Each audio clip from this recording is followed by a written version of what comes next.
Please stand clear of the doors. Por favor, manténganse alejado de las puertas.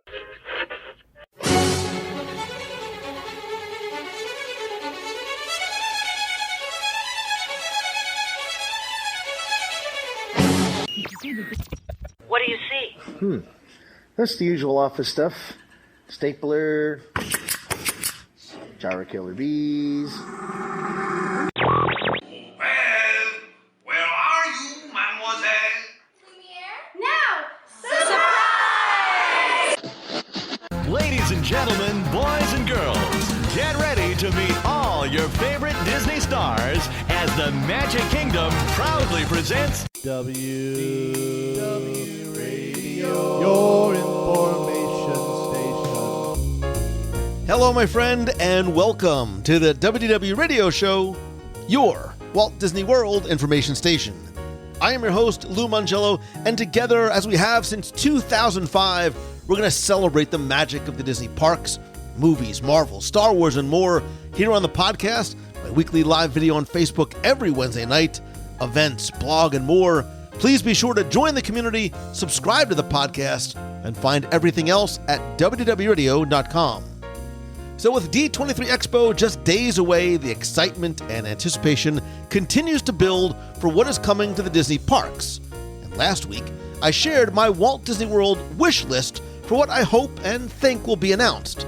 But this week, we're going to do a little armchair Imagineering and take a fun look at our top 10 places and spaces in Walt Disney World that we would retheme.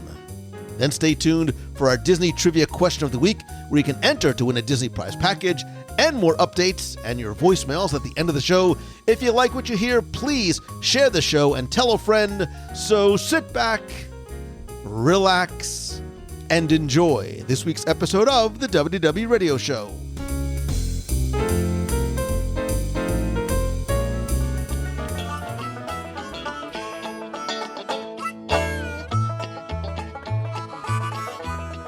Last week, I explored some of the announcements I was wishing and hoping for, dare I say predicting, for this year's D23 Expo, September 9th through 11th at the Anaheim Convention Center. And it got me thinking about some of the other locations in Walt Disney World that maybe, actually probably won't be getting an update, and maybe don't really need one. But just for fun, and to play a little armchair Imagineer for a bit, I was kind of mentally touring the park and designing in my head some locations that I would or could retheme. So this week, we're going to look at the top 10 places and spaces we would retheme in Walt Disney World. And when you hear top 10, you know it won't be 10, and that little Timmy Foster from Guide to the Magic will be with me. Little Timmy Foster, welcome back, buddy. I'm so ready. Got my Imagineering hat on with the propeller spinning on the top. I'm ready to go. I was going to say, I have no idea what that looks like, but I'm sure it makes there you you look go. far less nerdy than you already do. That's not possible. That's right. Yeah, so I've been thinking about this a lot, right? And because Expo is sort of that time that we know that the big announcements are going to be made. We already know about not something that new that's coming, but Tiana's Bayou Adventure was really sort of the thing, the impetus that got me thinking about this. And it wasn't places that necessarily need an update and might not be getting one, but it might just be fun to kind of look at them and sort of self-imagineer how and where and why we would give some of these locations not a gutting, right? Not gutting a building and building something new, but just sort of retheming the space that's already there. Again, you're introducing rules I wasn't privy to. Oh, just get ready. That's okay. Actually, you did say that. Yeah, you warned me about this. Okay, so first things first. This is yes. And listen, just because I set the rules, it doesn't mean that you're not allowed to break them, because I'm clearly not. No, we're going out. We've been doing this for a long time. So for me, excuse me, I specifically left Marvel out of the equation because right now it's very much just wishful thinking here on the Walt Disney World side of things until something changes. Yeah. But Tim, before we get into this list, I think that there are some attractions that are absolutely sacred. I think there are some attractions that cannot and should not be touched. Do you agree or disagree? Well, absolutely agree, but I'm kind of curious whether our lists are similar. So let's just sort of go through it. I'll throw one out. You tell me if you agree or disagree. Okay, I like this. I like sacred, this. Yeah. The sacred and untouchables. If you disagree with me, you're going to accidentally be dropped from the call. Carousel of Progress. Well, you know what? I thought you were going to say that, and little caveat, no, but are we allowed to refresh the final scene once in a while? Refreshing is fine. And absolutely right. Yes, and don't you dare touch my Carousel of Progress. Exactly. It's Walt. Yes. That's all. And I think along those same lines, it's a small world. Absolutely. I think, again, beloved classic attraction, 64 World's Fair. It's Walt, also untouchable. Exactly. Although I feel like I heard something new on my recent trip, but we'll come back to that. But basically, yes.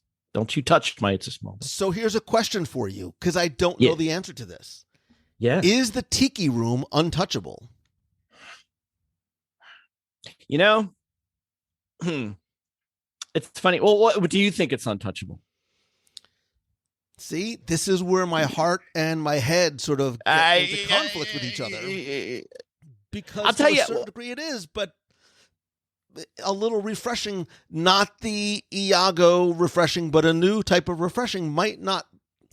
I don't know. I feel sacrilegious. I only mention this now, and you know, I mentioned this because I was just down there at Walt Disney World. I'm never there, you know this, but I actually was just there, and we were in the Tiki Room, and I'm loving every minute of it. I'm singing along with the birdies and all that, but I'm watching. There's a family next to me with 3 kids from 4 up to teenager, and it was actually cute because when it started, the littlest one, he was just looking up in awe of everything, and it was that face.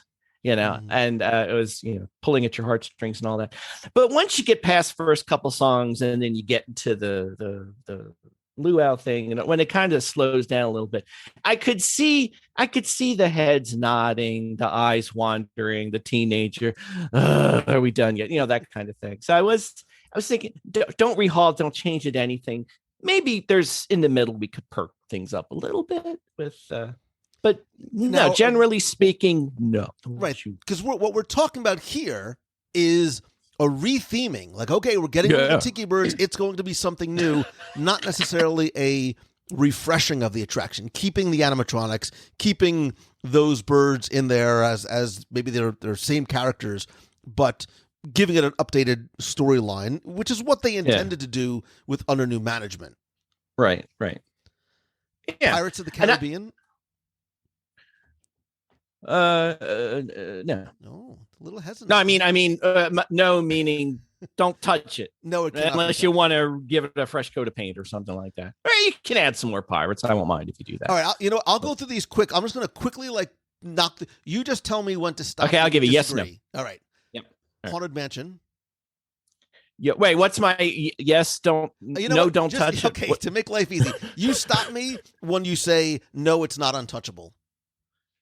No, it's not untouchable. Right. So we're presuming these are on the untouchable list. This if I object to that, I will yell. If you disagree that this Pirates of the Caribbean, Haunted Mansion, Peter Pan's Flight, Dumbo, the Carousel. This one's a tough one. Hall of Presidents. Right now, again, this is not a political. This has nothing to do with. No, I know. But no, I'm with you. Keep going. Right, it's Walt. Right, it's the thing that Walt. Yeah. For America. Okay, Jungle Cruise. Yeah. I'm going to bounce out of. Magic Kingdom because I think there's ones outside. Mm-hmm. This one might stop you in your tracks. Walt Disney One Man's Dream. Nope. Okay. Keep going. The Twilight Zone Tower of Terror. Absolutely, and it's on my list to talk about later on. Continue. Interesting. Expedition Everest. I don't go on that, so yeah, leave it alone. And I'm putting Muppet Vision on here because it can only have a Muppet update. Well, when you phrase it like that, then sure, I agree. I'm update. I'm update. I'm update. All right. Like so let's go through. Let's have some fun. Let's go through our list of the top 10-ish places and spaces you would retheme.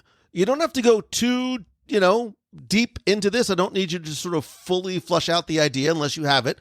But give me the space and what you would retheme it to. Okay. I'm going to start. It's funny. I gave myself a rule that I'm not going to do attractions specifically, but more spaces. And then I promptly broke my rule right away in the first question. But so I thought I'm going to start out. I'm going to go to the Magic Kingdom. I'm going to start with just generally Tomorrowland. Good place to start. And what I'm thinking is having just been there and noticing they're going back to a more austere white kind of a color palette, subdued color palette, and those neon colors and kinetic light displays are all kind of going away, and I miss that and I don't like it, so I kind of want to bring that back again.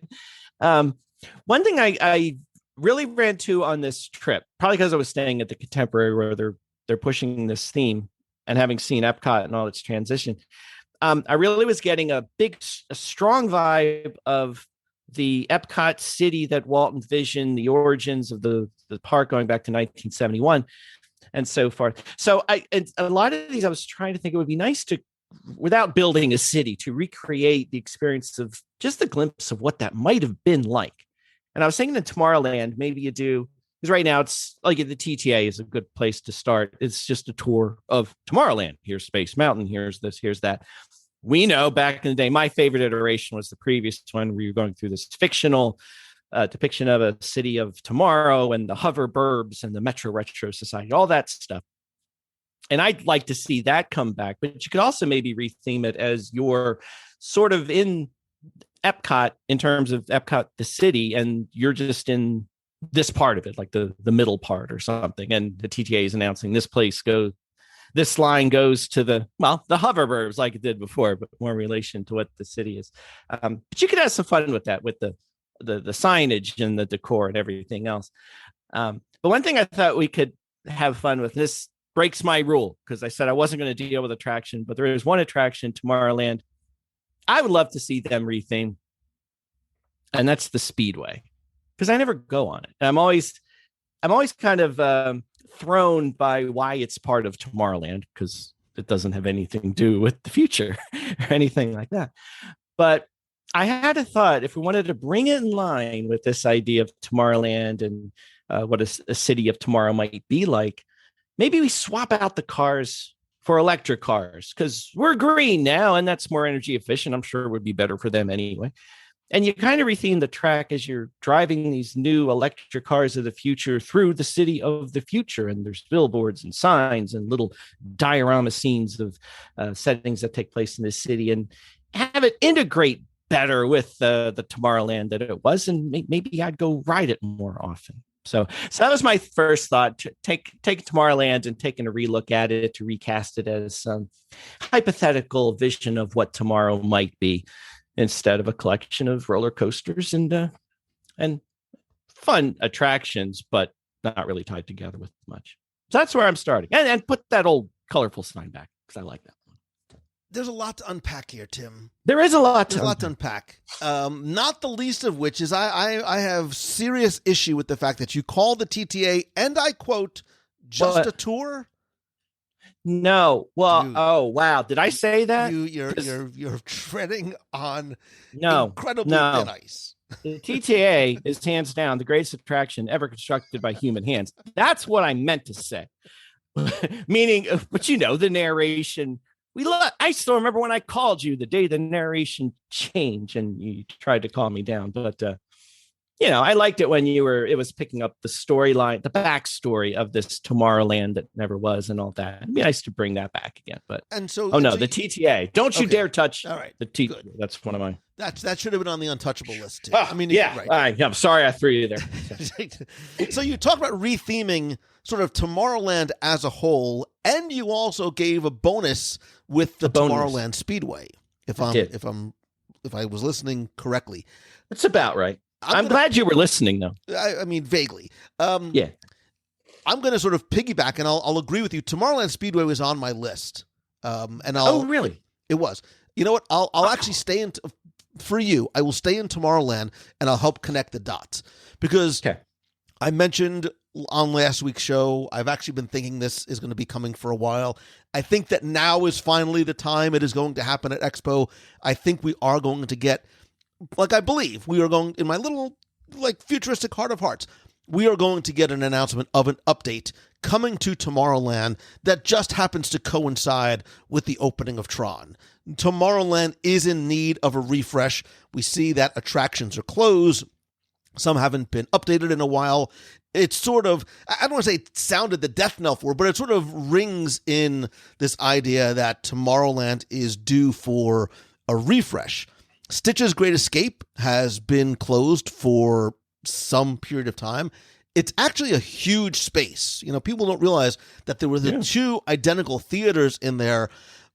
So the retheming idea that I have doesn't fit here because I'm like, because Tim, I've wanted to see an like a Tron end of line club somewhere in Tomorrowland. Maybe we'll see it at the Tomorrowland Light and Power Company by Space Mountain. I would just love to see some sort of Tron themed location. And by the way, as long as you're out there at Expo, you can announce that a third Tron film is actually going to be in development.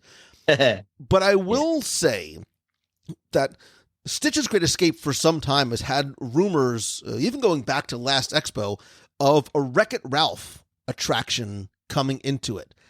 I don't know if that's what I would put there, but I will piggyback on you. If we're going to update the Tomorrowland Speedway, and undoubtedly with the electric cars, we'll miss that smell of those fumes and the sound of those engines revving. But think about this. I have two words for you. You ready?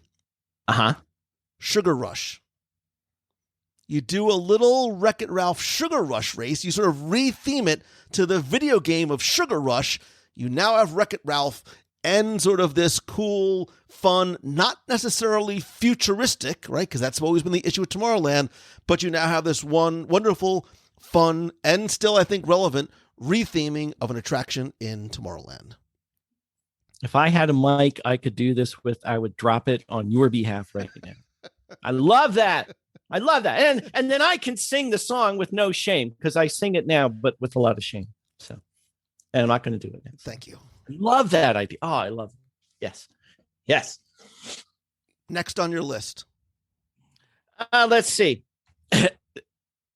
Man, this is a big one. And I'm kind of I guess I'll split it up into two. So, and I wanted to throw a caveat out there that I don't know if some of the stuff I'm talking about is maybe already well known that it's happening and I'm just not aware of it. But if that's the case, let me know. But I'm going to Hollywood Studios next for mine. And I'm kind of retheming the whole park. No, not really. Not the whole park. Not the whole park. No, I was having a thought, and I've had this for a while. I'm sure we've all had it for a while. But when Hollywood Studios started as Disney MGM Studios, and this really was a glimpse into the movie making magic of Hollywood, and you went behind the scenes to see how everything was done, from sound to special effects to animation, with Galaxy's Edge and Toy Story Land coming, which are both fantastic, don't get me wrong, but yes, we started to slip away from that overall notion of this is how we make movies. Now we're going into the worlds of the movies that we know and love, which is fantastic. So I'm not saying do anything with those, but it made me look at the original versions of the park that are still left and thinking about them now in this light. And maybe some of them don't fit so well anymore. Now, I think Hollywood Boulevard as it is perfect, and I wouldn't change that. And Sunset Boulevard is too scary. I don't go down there, but that can change. Echo Lake, though, always kind of stood out to me, even back in the day, because quite frankly, I didn't know what Echo Lake was. And I would venture to say most people don't know what the real life references are to Echo Lake and Gertie the Dinosaur and all that. And there's history there, and it's fun to explore and learn about if you're a real Disney fan and want to get into it. But for the casual person, I was always wondering if they even knew what the significance of this area was. If they listened back to show number 28 in 2007, they would know. They would know exactly what all the references to Echo Lake. Yeah.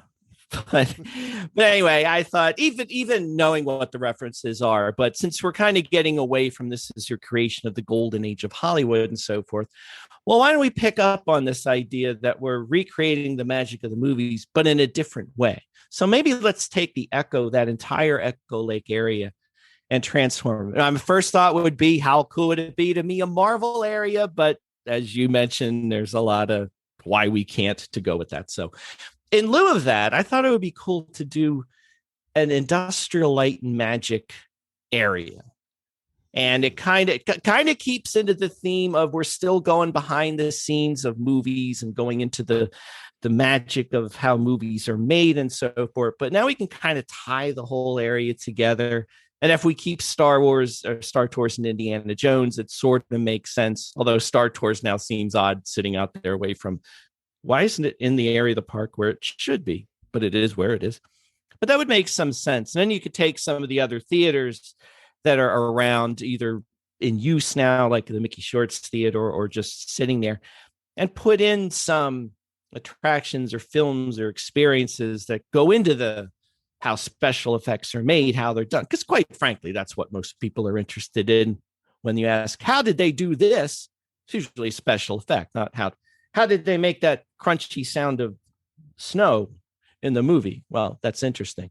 I want to know how they make TIE fighters fly. So it could be fun to build a whole bunch of experiences and maybe recast Indiana Jones and Star Tours within this framework of an industrial light and magic area. I'm sweating just a little bit. Okay. Oh, you talked about Indiana Jones and Star Tours in a single breath. Well, again, I don't know what's the future of those, but like I don't know, Indiana Jones. It's forever rumored that it's going to go away, but I don't know if that's true or not true or happening or not. But anyway, that was my thought. And then it would kind of, you'd have your Star Wars area, Toy Story Mania, your Hollywood area, but then you'd have a more, I think, coherent area, because Echo Lake to me always kind of was just a mishmash of unrelated things. So give me just sort of like lay it out for me. Like, what buildings are you talking about? Like the old radio studio and the little theater that's in there, or like, are you talking about the Frozen sing along? Like what? Yeah, well, you have. I mean, if you look at a map, the one thing, I don't know if this is a good or bad thing, but the studios, it's kind of a sprawling thing. It's not the hub and spoke traditional layout we know. So you kind of redraw it however you want. So if you kind of look at a map, you have Echo Lake in the middle. Again, whether you even keep that or not, or do something else with it. But yeah, you have that building complex that you just said with Frozen Sing Along and the Mickey Shorts Theater, which I love, by the way. I'd like to see that stay because I love that. But you could incorporate that into this new area. The Commissary Lane building even could be part of this area. Certainly, Star Tours and Indiana Jones and the shop and all that. And I will say, you mentioned Muppet Vision, and it's sort of in a weird little area that you could roll into this too and call it one area. This is not Echo Lake. I mean, you're sort of like on the Grand Avenue. Like, this is a massive everywhere. Hollywood Boulevard West, or I don't know what way is north on my map here. And then all the way up to Galaxy's Edge. You could call that all one area, because it's all one area anyway. Come on. And have some fun with it. But like, there's buildings in the middle. You could put in Hollywood Boulevard or on this side. That's kind of the beauty of them, I guess. And because the map, it's kind of vague how you would want to divide the lands up. Meaning that, though, if you did want to do this, there's lots of real estate you could access if you wanted to put in a new film, a new attraction, and all that. You don't have to build new buildings and things like that for the most part, 'cause there's a lot of it still there. But it might make that a whole. Not that it's not a fun part of the park anyway, but give it a great new lift and let you put in lots of new dazzling, special effects, because that's what the whole area would be built around. So. I don't know if it's directly related to what you just said, but I'm having palpitations. Like I have a radiating pain down my. It's giving me the heebie-jeebies. I don't know if this is good or bad. It's giving me the I'm not. I'm not sure. Are you all right, I'm Lou? on board with this. Like, look. Part of what I love about Disney's Hollywood Studios, specifically, we'll call it the quote unquote front of the park, is that love letter to old Hollywood, right? I love the 20s and the 30s and the 40s and the decor and some of the tributes and the background music and Dinosaur Gertie and Min and Bill and all the other, like, so this sort of a massive retheming of basically half the park. It's a well, lot. no, if this makes you feel better, there's probably somebody. I mean, at least one person that's saying, "Yeah, Tim, this is an amazing idea." I'm not. Well, I have to sort of process. Look, if it makes you feel better, you could do this way. Because if you look at a map, you could call Echo Lake as part of Hollywood, or the lake itself with Gertie and the boat and everything. You could keep that as part of Hollywood Boulevard. And like I said, I love Hollywood Boulevard exactly the way it is. Everything you said, the love letter to Hollywood, you keep all that all the way up to the theater. And maybe that whole area is just as you get out of the main thoroughfare in the Hollywood of old, and then you're venturing into Star Wars or Toy Story land as it is now. And you just make this another, and as I call it, the Industrial Light and Magic section, but not taken away from the Hollywood of old. And leave Gertie there. Make her part of Hollywood Boulevard. We can do it. We have the flexibility. We're Imagineers. Just to Winsor McKay, Marie Dressler, Frank Lloyd Wright. I'm sorry. I'm sorry for all this. They're rolling over in their graves, but it's okay.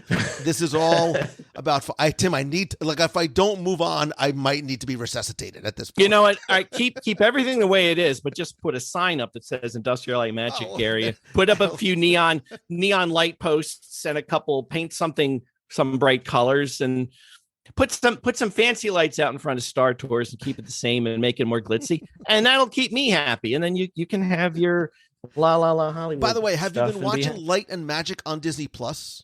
That tells a story. How could you say? Oh my good God, Gandhi! How could you say this and not have seen Light and Magic? Now, first of all, I didn't even answer your question, and you immediately jumped to the conclusion that I haven't watched this yet. Well, could you start with Unfortunately for me, you would be right in that regard. But there's a lot I have to catch up on Disney Plus. I had so much going on. I'm so busy. All right, I need to. You need to calm down. See, you're not going to like this because that was kind of a two-part answer. Where do I get the part two of this answer? Wait, there's more. There's more, but it's going to be my next answer. I need to go back to Magic Kingdom and just I need to compose myself. You know what? I will at least in my own mind as I went through the list. I'm gonna go back to Tomorrowland. Right? I didn't want to sort of clump everything into this overarching overhaul of Tomorrowland per se, but I will give you a twofer just so I can sort of move out of that space. And it's why I think it's so ripe for what I anticipate is coming. And my twofer is two vastly different yet nearby spaces. The Tomorrowland Terrace, aka the Tomorrowland Noodle Station. You've gone through many names, iterations, menus over the year. I wish, and we've talked about this on a number of past shows and blog posts over at WDWRadio.com. I would love the Tomorrowland Terrace to go back to that original concept many years ago that was unfortunately abandoned, of having it be the Astronomers Club. Oh. Remember, very quickly, the Astronomers Club was this idea, think Adventurers Club, this interactive theater in the round almost, that would be, that would consist of Victorian decor and telescopes, and a gigantic telescope on top of that building, which is why that dome was there. And you would also have walk-around characters like Leonardo da Vinci and Galileo interacting with astronomers and scientists and futuristic thinkers from history who would sort of talk to guests and put on a show I don't know that it would be sort of this rotational, ongoing show type of thing where you have multiple different seatings. I would love for something like that to happen in any capacity there.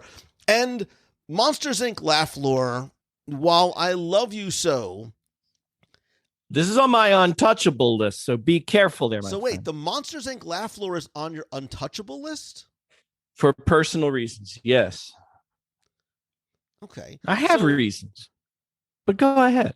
Hop in the Wayback Machine for me just a little bit.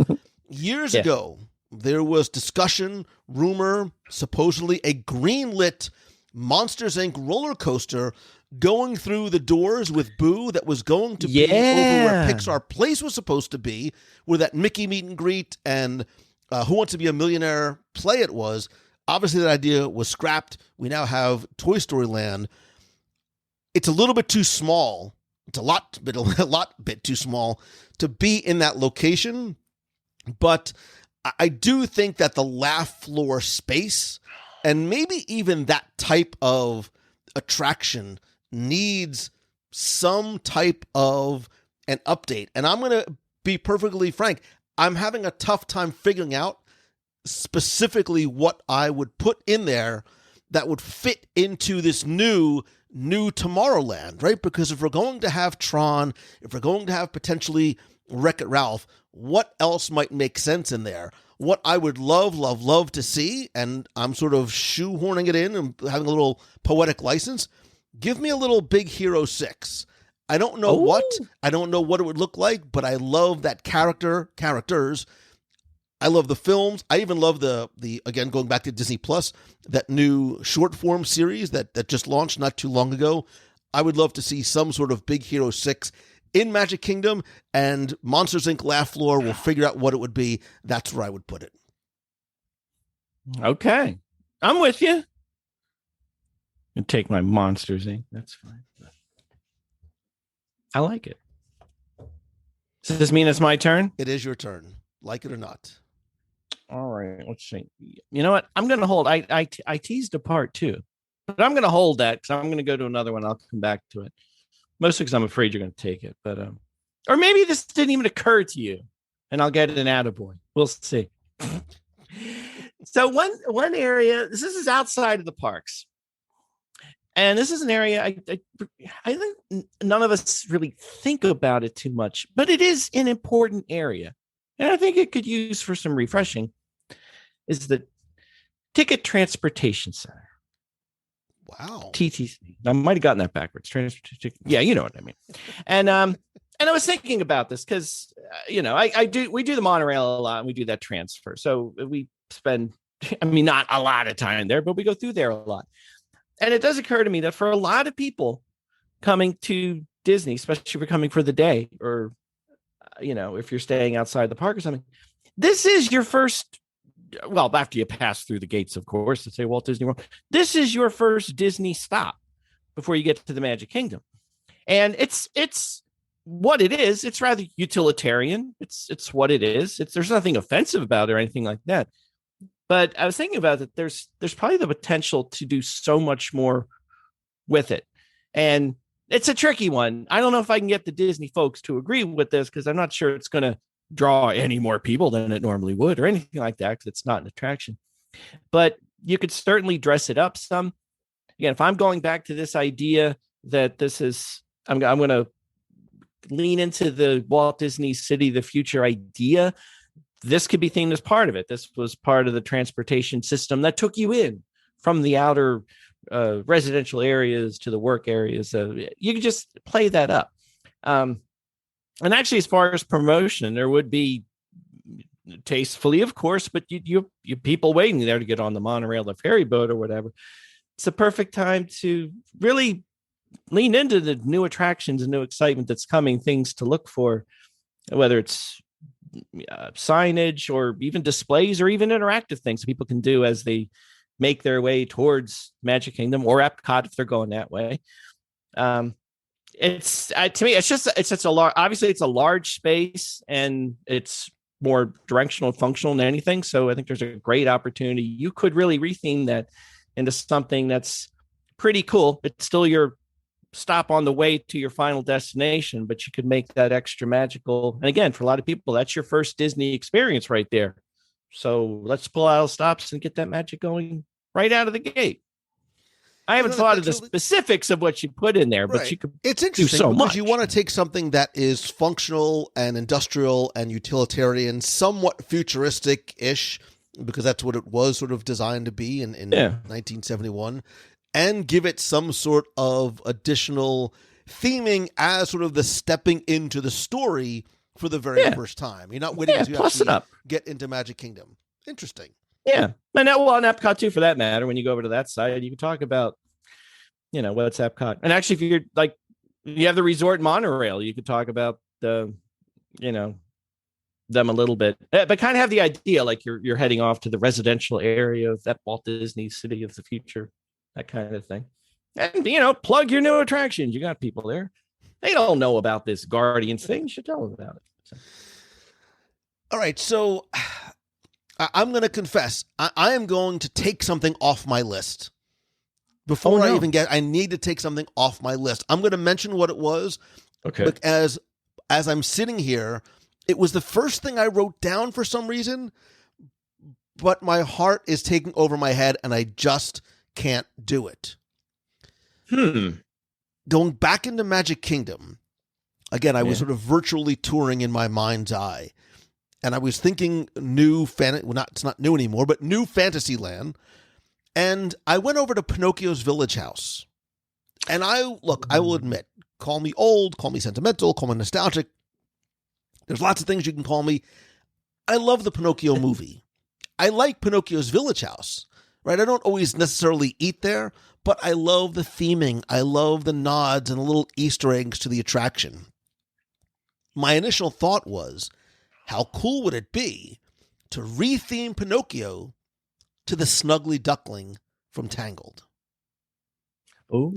Right? Oh. I dig Tangled a lot, right? And this, the idea of bringing not necessarily the Snuggly Duckling, but Tangled into the park, it works, right? They've done this over in Shanghai, where they've got the Tangled Tree Tavern, but it's more of a college. It's more of a cottage than it is the Snuggly Duckling.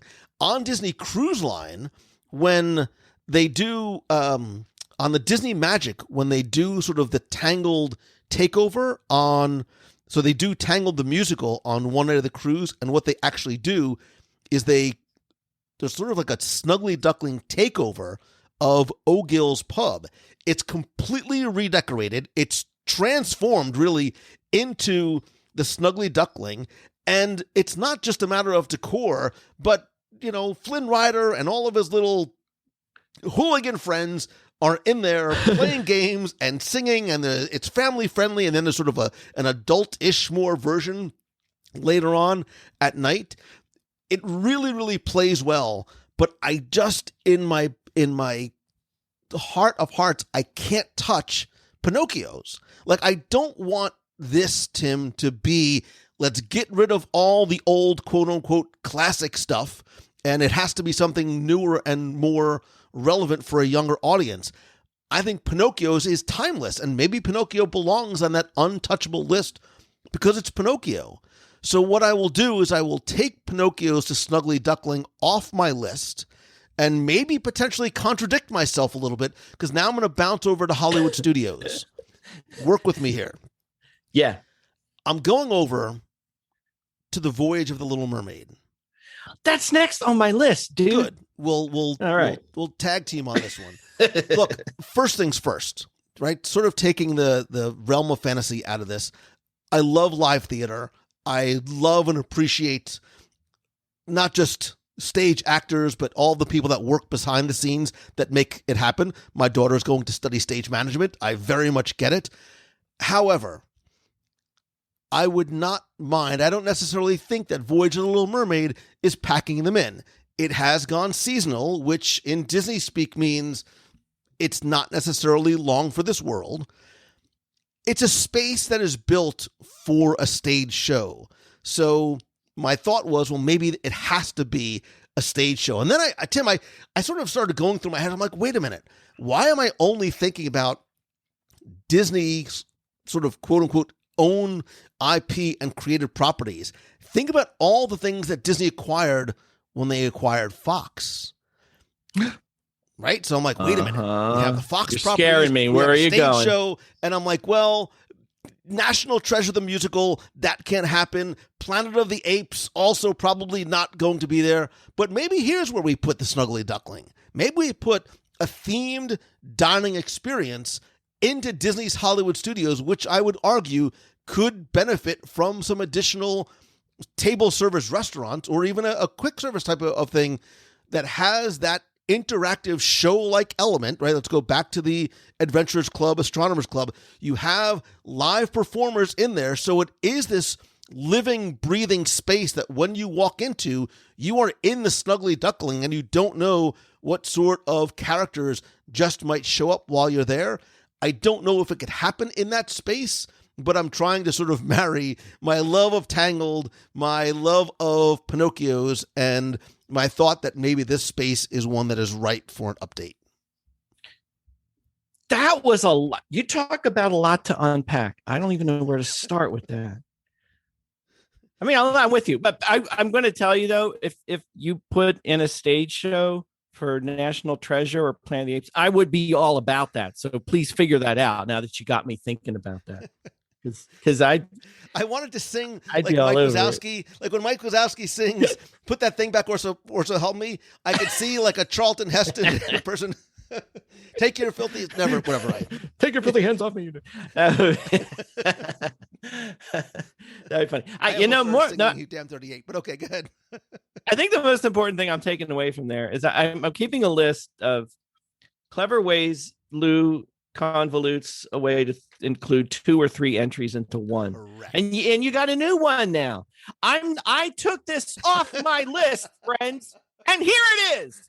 And then you end with, but I took that off. Here's the one I meant to say. I was literally just being completely transparent and authentic in terms of Pinocchio tugging on my heartstrings. And now with the new Tom Hanks live action version, maybe there will be an even more renewed interest in Pinocchio.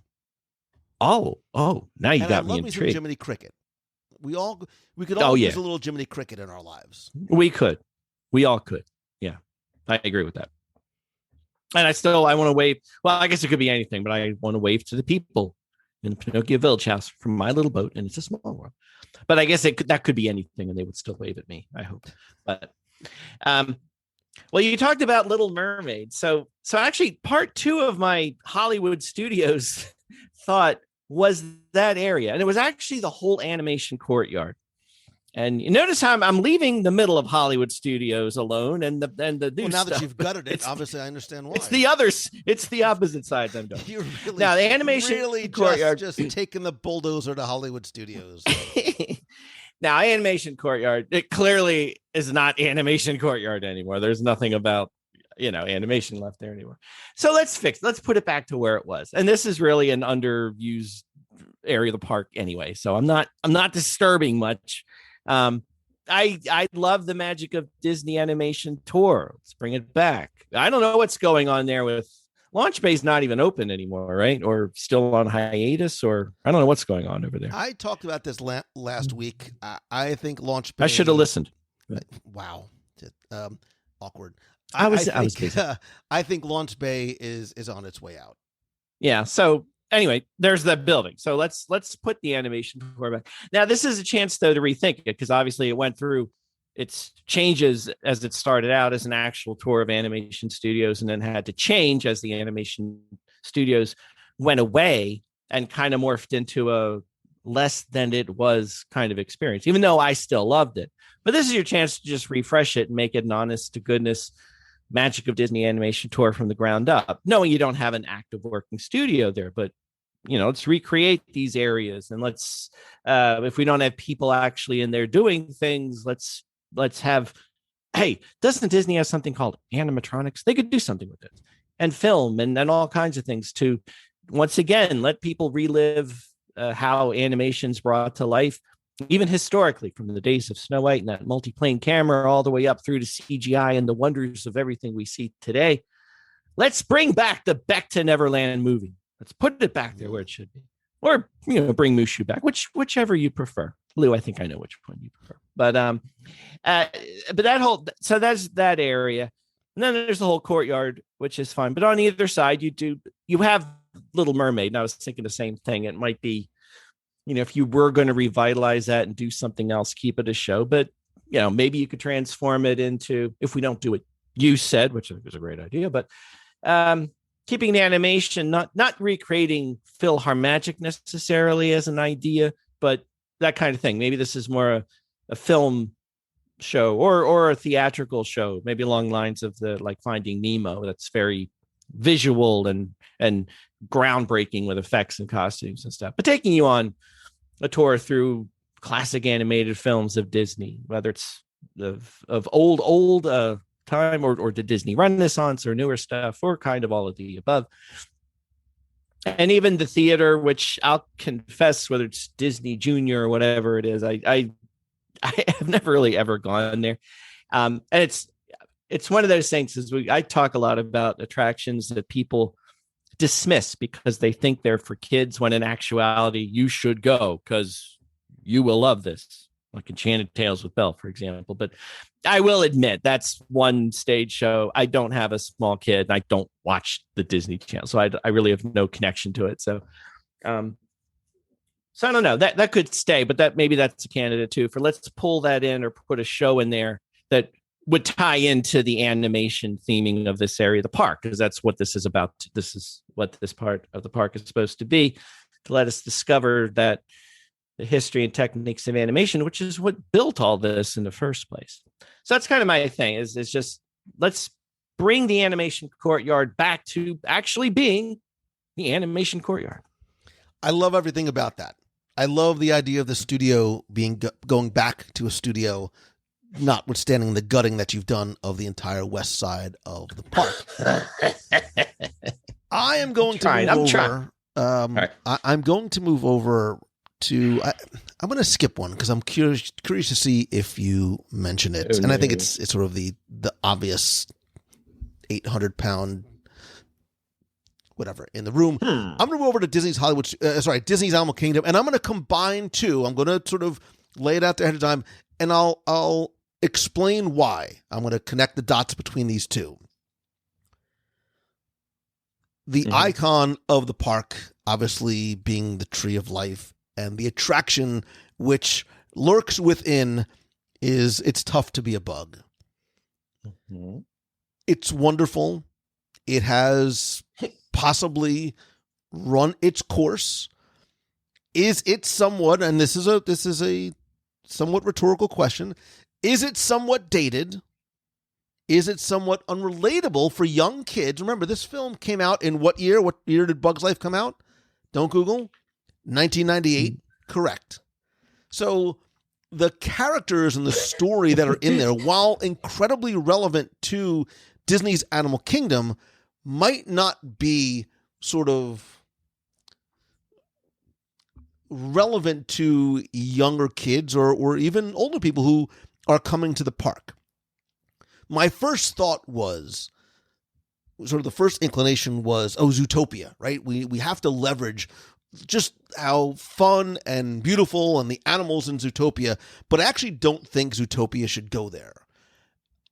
I actually think that there's a massive opportunity to not only leverage something that Disney recently acquired, but the stories, the theme, the messaging of conservation, the education / edutainment that can be brought in by bringing in Nat Geo, National Geographic, into the Tree of Life Theater.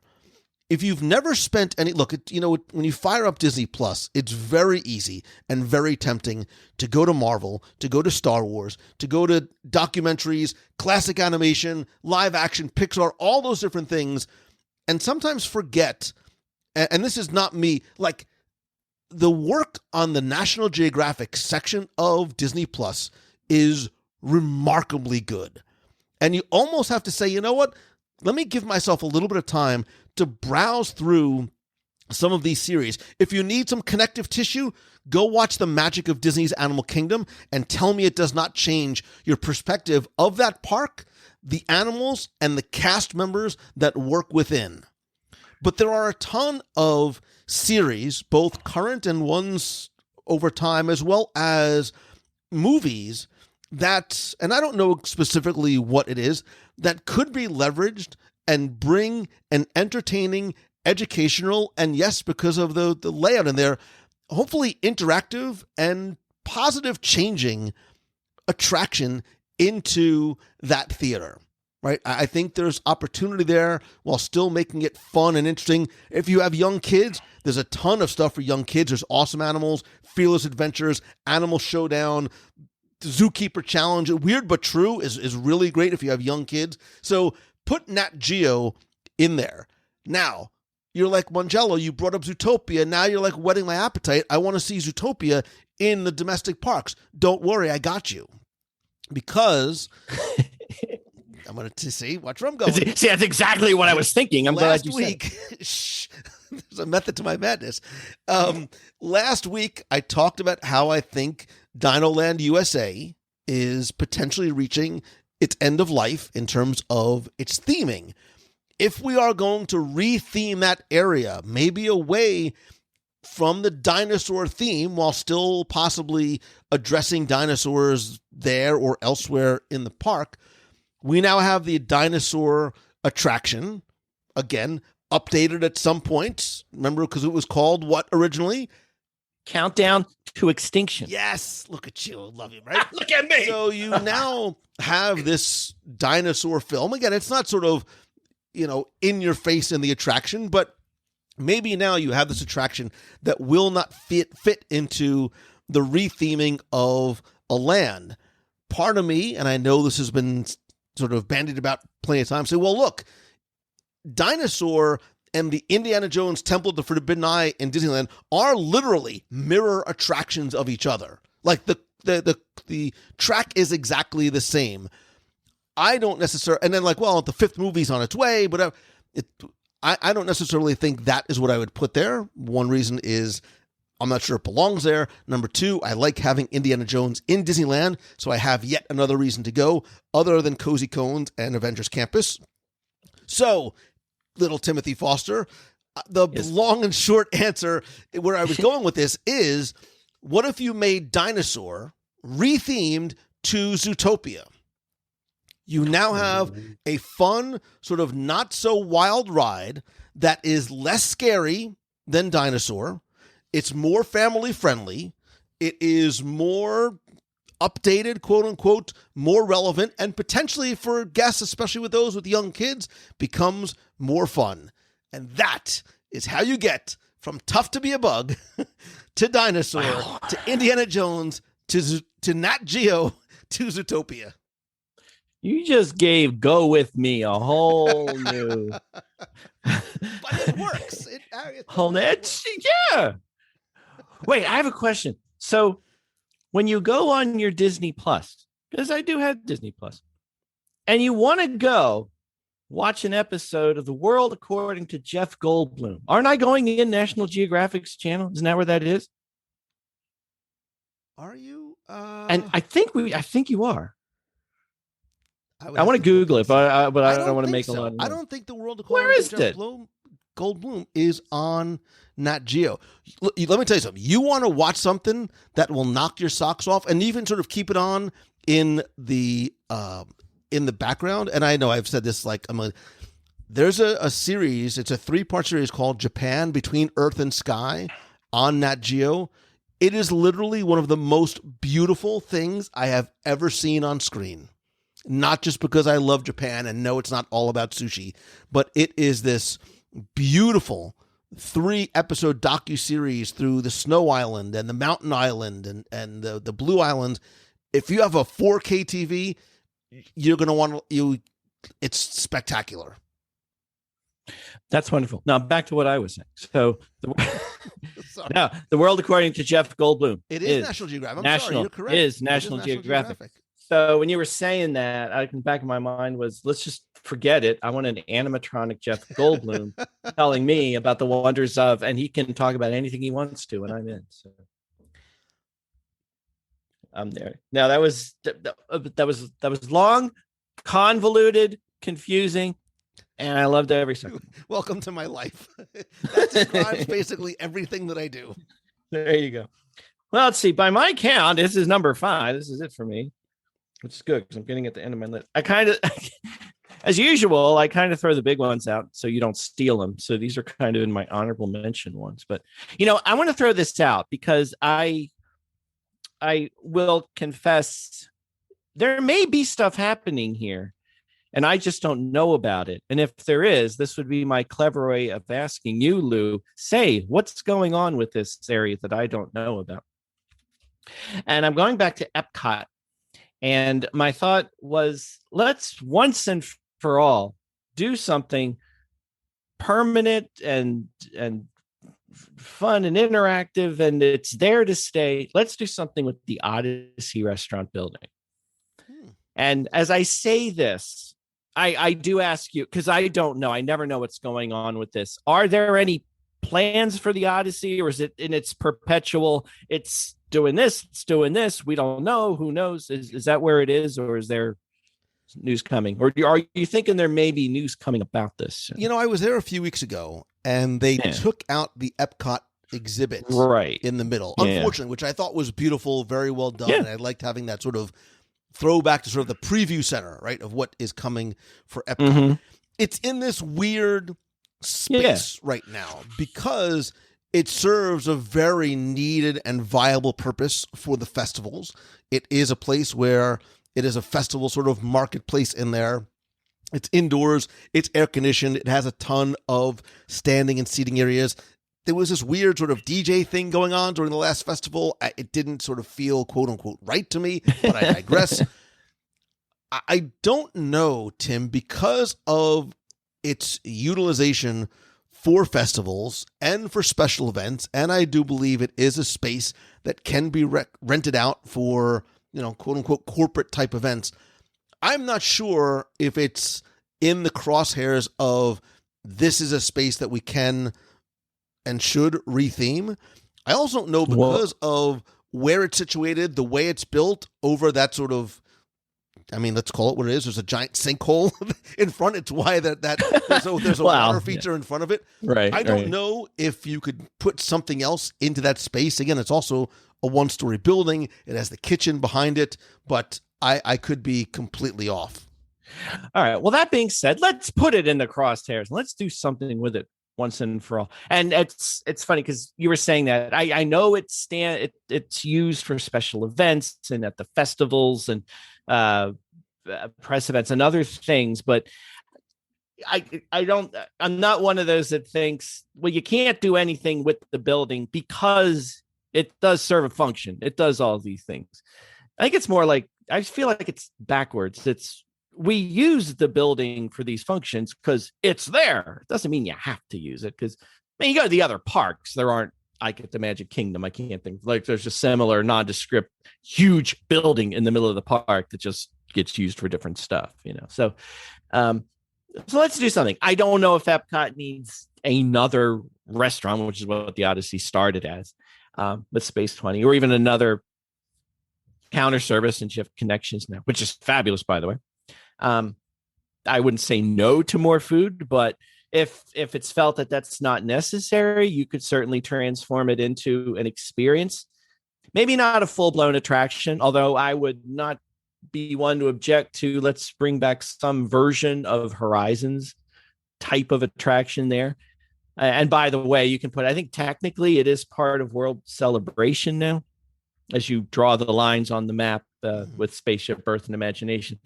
But you look at a map, it would totally make sense to belong to World Discovery, and hence take on a more future forward-looking scientific kind of thing, like, Mission Space and so forth.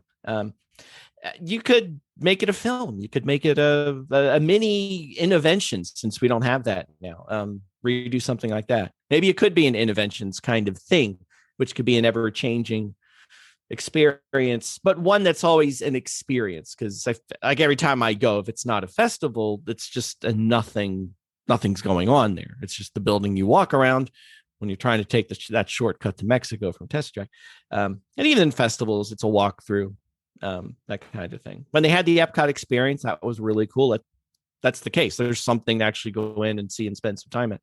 So it'd be cool to turn that building. It just seems like an underutilized building that's there, and it could be an attraction, whatever it could be. I thought one thing that could be cool.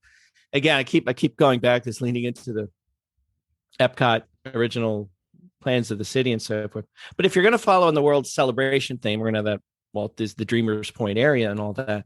It would be cool to maybe in that building, you have like a Walt Disney Presents kind of experience, but at Epcot. But this is more really diving into what Epcot was going to be and how it got to be this.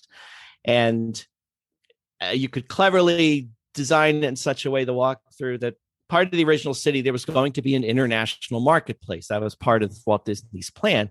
And that's sort of morphed into what became World Showcase.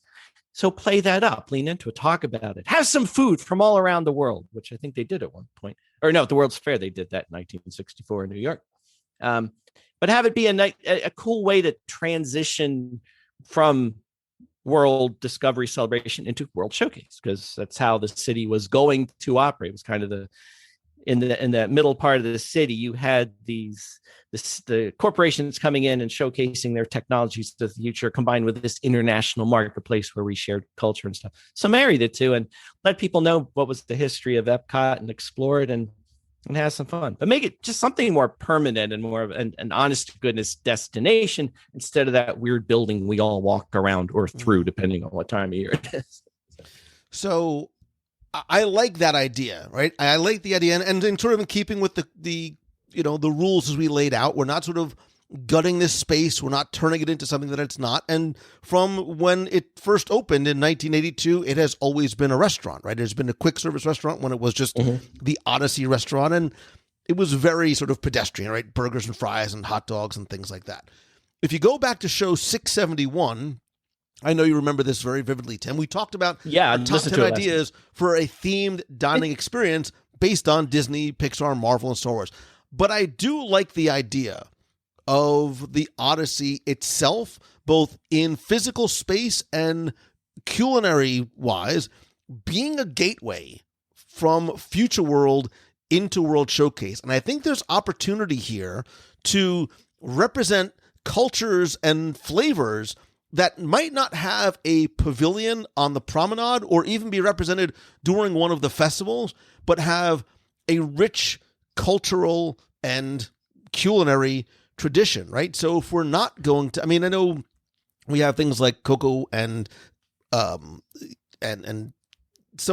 other cultures sort of represented in the pavilions that are there, but I think there's a lot of other, you could even almost tie it into, if you want to bring some IP in, you could tie it into other films that might not necessarily have that culture represented in World Showcase itself. Look, I talked last week about how I would love to see Encanto, and I think we will see Encanto somewhere, but if you have this place that has a little sort of bite-sized portions of flavors from around the world, so you can have like buñuelos from Colombia, you can have Hawaiian food from Lilo and Stitch, you can have, Southeast Asia, Raya and the Last Dragon. I mean, there's sort of ways that you can tie in to some of the cultures if you want to bring it into IP, but I think you're right, almost like a mini buffet of a culinary journey around the world. I'm starving, by the way.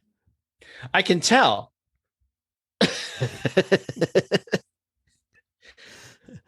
All right, so is that your number 5? Yeah, I have what is, I have 2, but they're honorable mention kind of thingies. Yeah, so this is yes. We'll sort of just kind of wrap it up, because look, I was going to mention in Epcot, I was going to mention the Grand Fiesta Tour being Coco, but I think we talked about it last week, and I think it's something that may or may not actually be in the works. Yeah. I did bounce over to Disney's Hollywood Studios briefly, because I do think that Rock and Roller Coaster, right? There's been very sort of substantiated rumors that the contract with Aerosmith may or may not have been or been expired. So maybe a retheming is coming for Rock and Roller Coaster. I've heard a lot of people talk about something, Tim, and I'm going to hand in my Disney card now. We've talked about this in the clubhouse and on the live show, and I know I am embarrassed and humiliated. A lot of people are talking about making Rock and Roller Coaster themed after Powerline from a Goofy movie, which I've never seen. Do I have to hand in my card? No, I saw the movie, but I don't remember. It was one of the movies that my daughter watched for, like, the movie your kids will watch for 2 months straight. Right. And it was one of those, but I don't really remember. But I've also been warned, Lou. Yes. You just brought your daughter to college. It is in a very emotional time for you. Maybe right now is not the time for you to watch a Goofy movie. Yeah. Yeah. So maybe this is the Monsters Inc. roller coaster. Maybe that's where you put the roller coaster through Boo, with Boo and through the doors and visiting all of these crazy places and destinations from around the world. Can you do it in 2 minutes or however long it lasts? Probably. All right. I like it though. I would love that. Short and sweet, like me. One last one, and I don't know what it would be. And I think, again, it's just a matter of time before this happens. NBA experience. I want to say How We Miss You So, but I don't. You didn't last very long. I would say this should be something like an ESPN, but CityWorks is right there. So maybe this is where you put a Tron End of Line Club or some sort of Wreck-It Ralph 2 themed sort of fun internet space. I don't know. I would actually love to know from you, our friend or listener, like what you would do with that NBA experience. It's a huge, huge multi-story venue. There's a lot of opportunity there to do something. All right, let's just quickly, any quick last minute, like honorable mentions you'd throw in?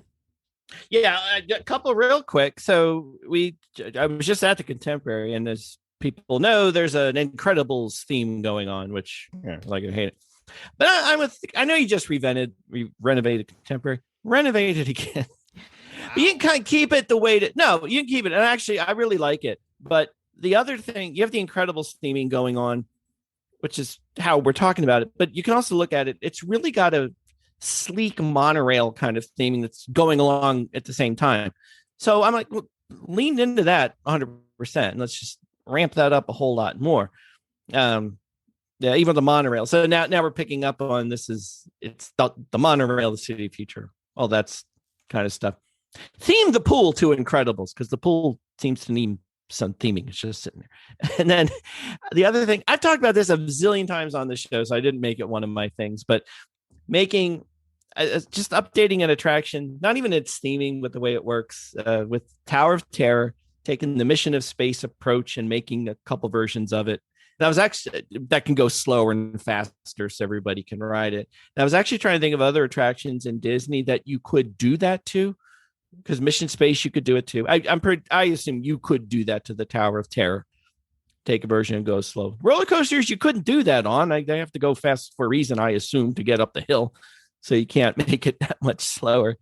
The only thing I could really think of was like a Flight of Passage, but that's not that scary in the first place. But I think the Tower of Terror, if you did that, whatever you do theming in the future, you're going to change it. That's a whole other story. But at least making it an experience that, everybody could do.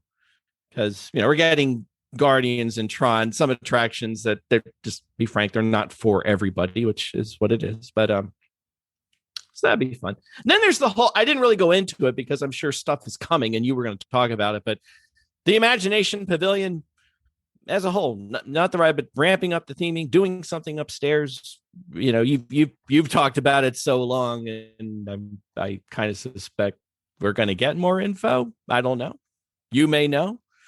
So I didn't really dive into it too deep. This is awkward, Tim. I talked about it at length last week, but it's fine if you don't listen. It's cool. No.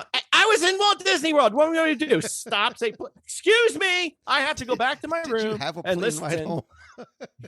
No, so I didn't go into it because I figured that was something that you've talked about like me on other shows and certainly recently, and I'm with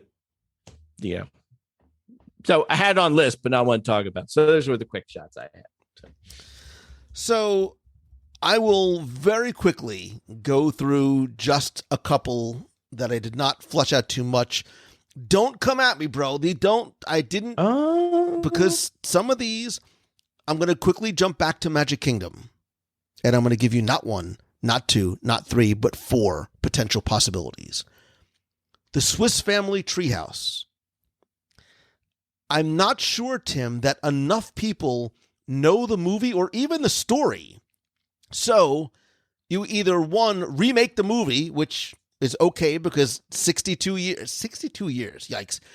Since that movie came out, it's okay. I think enough time has passed. You could remake that amazing story for a new generation.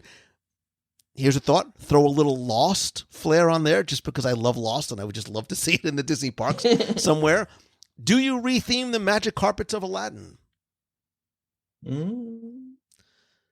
you asking me, or is that here's rhetorical? Another one that I struggle. Here's two more that I legit struggle with. Tom Sawyer Island. It's right. I love the island. Again, young kids' connection to Tom Sawyer, the stories. Hopefully, if we're parenting well and teaching well, our kids still should be reading and knowing that. It's hard to think about anything else you could do with it, right? But there might be an opportunity there for some type of living adventure type update. And I think I'll stay with that. I think that's one of those, if you dare change it, the uproar would be unreal. I know. But that's that what being we as Disney fans do, right? Like we don't, Yeah, we probably don't go there every time, but we lose our marbles, aka Adventurers Club and Maelstrom. Right. And like even if you just rethemed it. That being said, though, because I've talked about this, I think for what you said, if you have little kids these days, I don't think anybody has the faintest idea who Tom Sawyer is. And to them, ostensibly who this area is for, none of this means anything.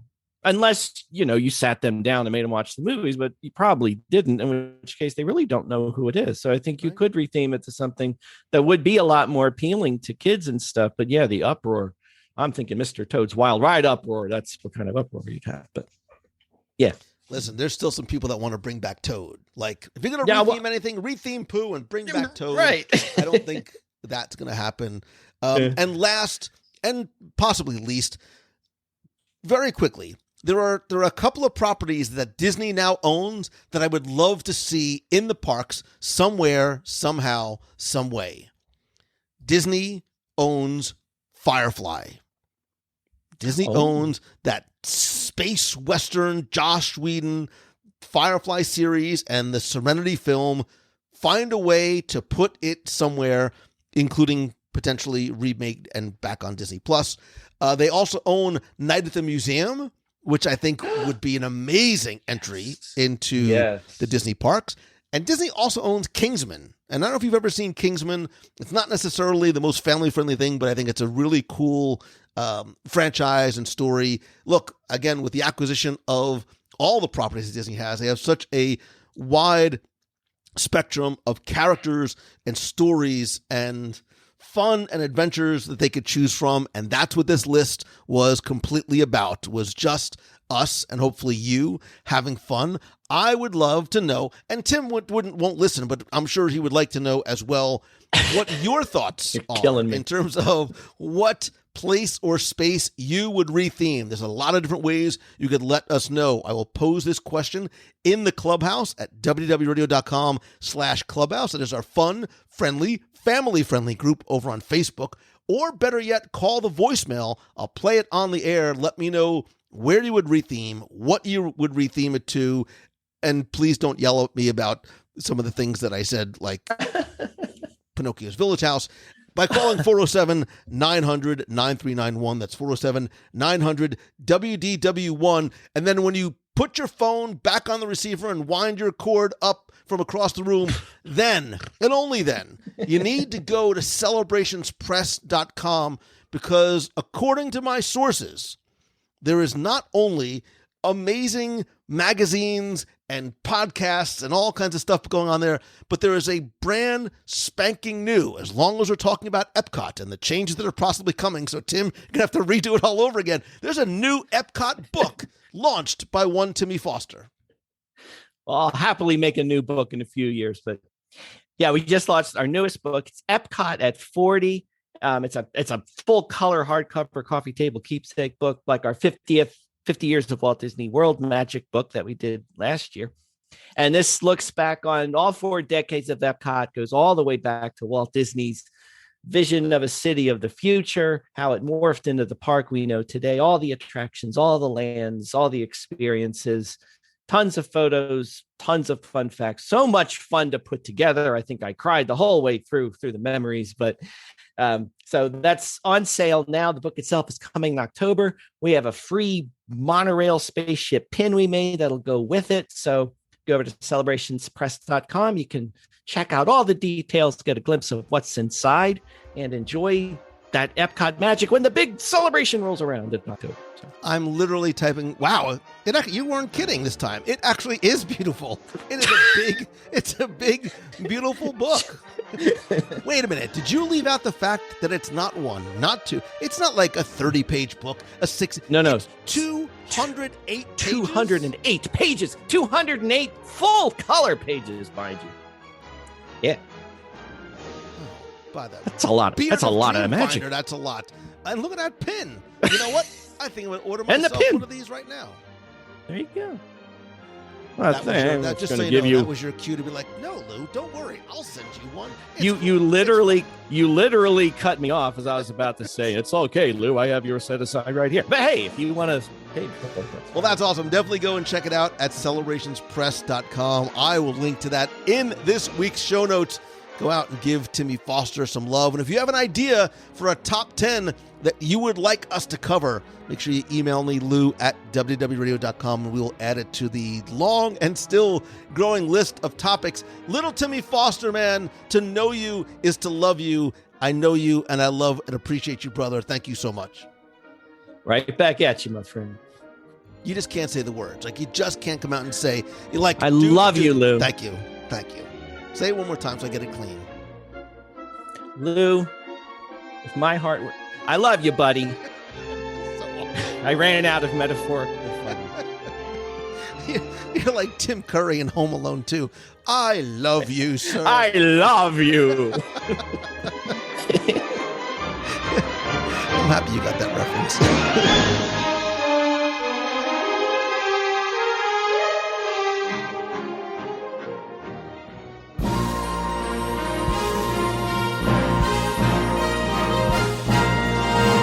It's time for our Walt Disney World Trivia Question of the Week, where I invite you to test your knowledge of Walt Disney World's history or see how well you pay attention to the details in what you see, hear, remember, taste.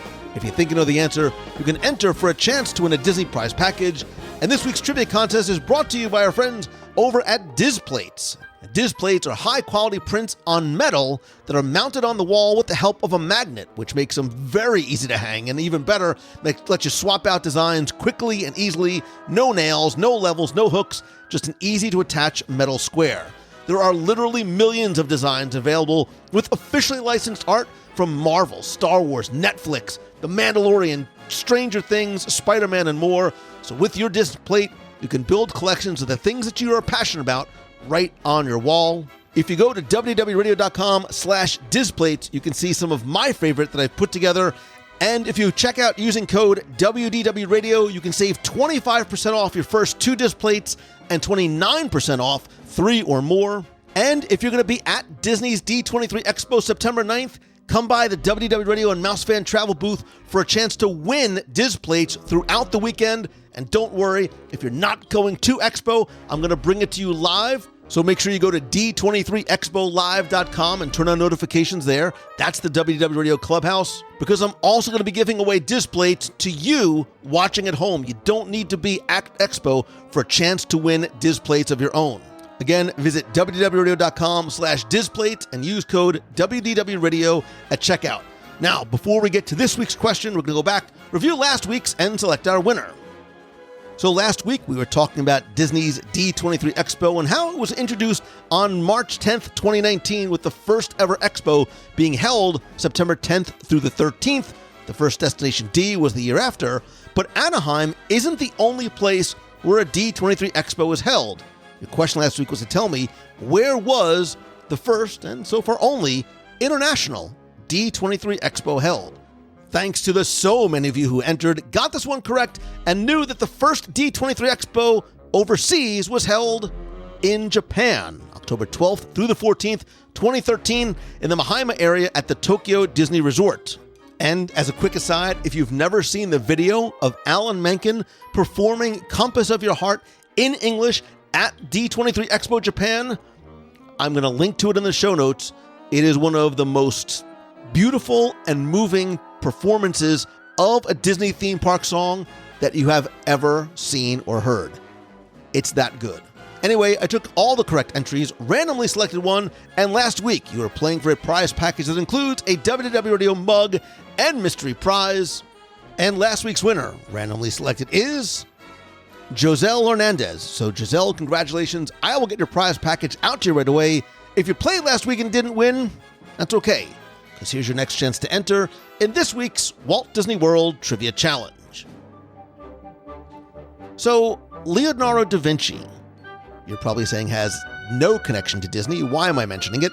Well, first of all, I love and admire his work. He was a polymath during the Renaissance and was a brilliant, understatement, artist, painter, engineer, scientist, sculptor, theorist, architect, astronomer, cartographer, paleontologist, and inventor. Basically, he was a slacker. Man, he would have had a great podcast, but he's a bit of a celebrity because he's also appeared in not one, but two Walt Disney World attractions. That's your question this week. Tell me, what two Walt Disney World attraction has or had Leonardo da Vinci made an appearance in? You have until Sunday, September 4th at 11:59 p.m. Eastern to go to WDWRadio.com, click on this week's podcast, use the form there, and this week you'll once again be playing for a Displate of your choice. If you are the winner, you'll be able to go to Displate.com and select any of their designs, and Displate will make and send it to you directly. It is a very cool prize. Thanks again to Displate for sponsoring this week's trivia contest. So good luck and have fun.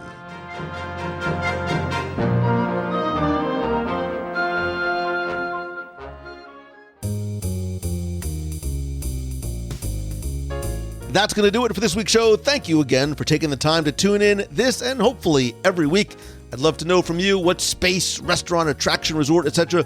would you retheme, and to what? Again, post your answer in the clubhouse at www.radio.com/clubhouse. Be part of the community and conversation there, or call the voicemail at 407-900-9391. Please don't forget, we're going to be live at and from Expo, September 9th through the 11th. If you're going to be there, please make sure you stop by the WDW Radio and Mousefan Travel booth. I promise you're not going to have any trouble finding us. We're over in the Emporium. We're going to have interviews, live broadcasts, recaps, giveaways, including Displates every day in the booth. And don't worry, if you're watching at home, you have a chance to win a Displate as well. But we are going to bring the D23 Expo and experience to you. I don't know the exact schedule of when we're going to go live yet. We have to sort of work around the D23 Expo schedule. Stay tuned in the WDW Radio Clubhouse and on social for updates. You can follow me at Lou Mangello. Look for updates on my Instagram at Lou Mangello, and again on the WDW Radio page and Clubhouse on Facebook. Thank you again to all of the members of the WDW Radio Nation family. I once again and always love and appreciate you, as well as your support and your friendship and help, and I love being able to give back to you each and every month with exclusive rewards like scavenger hunts, group video calls, access to our private Facebook group, stickers, shirts, monthly care packages, early access and discounts to events, and much more. You can find out how you can help the show for as little as $1 a month and help our Dream Team project, which benefits the Make-A-Wish Foundation of America, by going to www.radio.com/support. I want to thank some new and longtime members of the Nation family, including Alan Miller, Casey, Jamie Hecker, Jana Elias, Alex Goins, and Carlos Silva. This show and everything we do at WDW Radio could not happen if it wasn't for you, so I love and appreciate you. And speaking of gratitude, I want to thank you again for the opportunity and the life that you have given me, and I want to help you in return, individually or your business or for your event or school, through speaking or coaching or my mastermind group, as well as events. If you go to LouMangello.com, you can find out all the different ways that we could potentially work together and get tickets for our 2022 Momentum Weekend Workshop in Walt Disney World, October 22nd and 23rd at the Hilton Orlando in Disney Springs. You can learn more at LouMangello.com/momentum, but by design, the event is limited to 50 entrepreneurs to make an environment of learning, sharing, networking, and collaborating as effective and valuable as possible for you. There's also an optional 10-person Mastermind Monday. We are currently about 70% sold out, and I am going to announce speakers and sessions this week. That's usually when the event sells out very, very quickly. So in order to secure your seat, go to LouMangello.com/momentum. And even though early bird pricing is over, I have a special $100 off discount code for your workshop and Mastermind Day ticket just by using code podcast100 at checkout. There's also discounted rooms at the resort if you want to stay at the Hilton. And I promise that this year's event, this is our 6th year doing it, this year's event is going to be better than ever. Thanks as always to Becky Mankian and the entire team over at MouseFanTravel.com. I cannot wait to see you and share the booth with you at D23 Expo next week. If you are looking to go not just to any Disney destination, but anywhere on the planet, you can visit MouseFanTravel.com for the best possible prices, an incredible level of personal service, which really is their hallmark. All available discounts, and it all comes at no cost to you. It's who I use, and more importantly, it's who I recommend for more than 15 years, which says a lot about the trust and the confidence I have in them. And finally, my friend, and you are my friend, I promise you, whether we have met yet or not, and hopefully I get to meet you at Expo next week. If you like the show, all I ask that you please subscribe and tell a friend. And if you can, take just a couple of seconds to rate and review the show over on Apple Podcasts. I want to thank a couple of recent reviewers like JS Mem, who says it's a great podcast. It's just like being there. It's my way to getting some magic when I'm missing the world. Lou's full of great and interesting facts. A must listen if you are a Disney fan. And Charlie says it's thoroughly entertaining, enlightening, and educational. It's perfect. Maybe not perfect, but Lou Mangello will become your new best friend. Charlie, you have got a brother. We are friends. I promise you, whether we have met yet or not. And finally, most importantly, please, please, please remember to always choose the good. Make a conscious decision every day to look for and find the good in everyone and everything that you encounter. And look, just because every day may not be good, it doesn't mean that there's not something and someone good in every day. All you have to do is look for it. Then just be the good, right? Be the good for someone else. Positivity, I promise you, is contagious.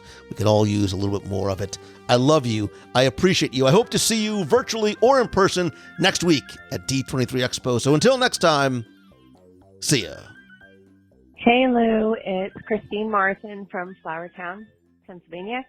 I don't think that I have called in a little bit, even though I've been in the shadows. I've not participated lately, not for anything other than life is busy. I hope everybody's doing really good. I'm super excited for Momentum. It's getting closer. If you are on the fence about it, please mention, if for anything other than you will be inspired and meet a group of really awesome people who you can connect with and help you through your journey.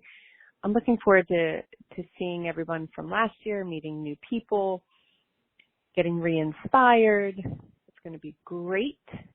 And also, you know, as a side note, some of us are all getting together at the Halloween party. So if anything, you make a lot of new friends and a lot of business connections and like-minded people. So if you're on the fence, join. I think that Lou said we're about 70% sold out. So jump in there and grab it while you can. Other than that, I'm super excited for the Halloween party. I cannot wait. It's just me and my son Chase. He is the youngest of the crew, and him and I are going to run around like a bunch of lunatics at the Halloween party, and I'm so excited because it seems like it's back in its original glory, and I am dying to get there. And we're going in December using our Disney Vacation Club for the first time. And that's amazing, and I can't wait. There's going to be 13 of us doing that trip. But I can't wait to reconnect with all of you guys. And I know I keep saying I can't wait, but I can't wait. Like, it can't come fast enough for me. And then I'm going on the fantasy with my daughter for her graduation present next summer. I'm super excited about that. I need to get on a WDW radio cruise again. You guys are going to the Bermuda on my birthday. April 15th is my birthday, and I really, really want to go, but I just don't think I'm going to be able to make it happen, unfortunately. So have a drink for my birthday on that cruise. That would be fabulous. And give me a shout out. That's it. That's all I ask. Everyone have a great day. Wonderful rest of your weekend. It is Sunday about dinner time. Making ribs. Nice little August meal. And make somebody smile. And I will see all of you at Momentum. And some of you who are on the fence, you're going. Make it happen. And I'll see you there.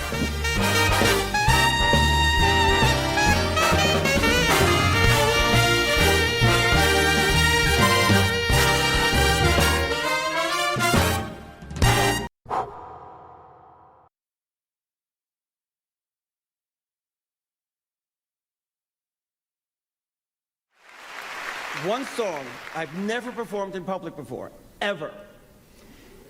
It's a song just for you, Japanese D23 fans. From the Sinbad ride.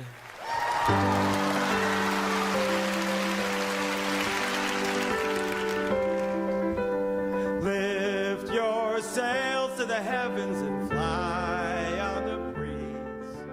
Come to www.radio.com/670 for the full video.